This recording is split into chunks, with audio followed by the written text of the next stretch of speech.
কষ্ট করে কেন আসছেন একটু বলবেন? আসসালামু আলাইকুম। আসলে আসলে আমাদের আজকে দিনটা আসলে খুবই আমাদের সুখের একটা দিন। আমার বাড়ি হচ্ছে যশোরে। আমি যশোরে থাকি না, আমি ঢাকায় থাকি। গাবতলী থেকে এখানে আসছি জানাজার উদ্দেশ্যে।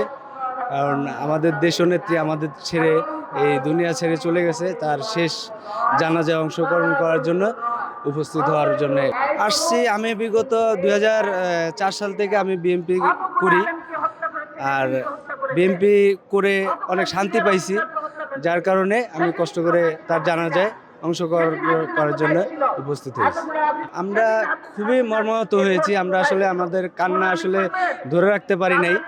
কারণ তিনি এমন একজন ব্যক্তি ছিলেন, দেশের জন্য সে অনেক কিছু করেছেন এবং কি দেশের জন্য, দেশের মানুষের জন্য, শান্তির জন্য সে বিগত ১৭ বছর অনেকটা আওয়ামী লীগের নির্যাতিত শিকার হয়েছেন, যার কারণেই আশা আমাদের।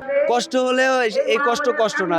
তিনি আমাদের নেত্রী, দেশনেত্রী বেগম খালেদা জিয়া যে কষ্ট করে গেছে আমাদের জন্য, সেই কষ্টের কাছে আমাদের এই কষ্টটা কোনো কিছুই না।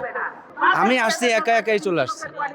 এখন এই আমার ভাইরা আছে এখানে, ওনারা আমার কষ্টটা দেখে একটু আমার ঢাকায় নিয়ে আসলো। সাহস ছিল, যেতে পারবো না এটা জানি, তারপর চেষ্টা করছি যে যতটুকু যেতে পারি ততটুকু আমি যাব।